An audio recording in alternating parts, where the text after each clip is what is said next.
zülfü tarihi versin. Husnun elime doldurun, pelvalığın gelvillerini.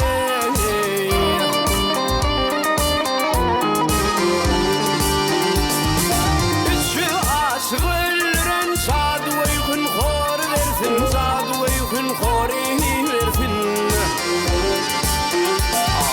Üçü aşık öldüren sadı uygun hor versin, sadı uygun hori versin.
Aydın berk bolsun imana, bir bağlaman bir peyana.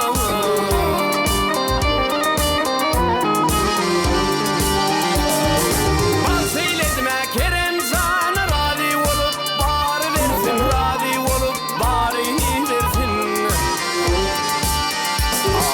Bal seyledime kerem sana, radî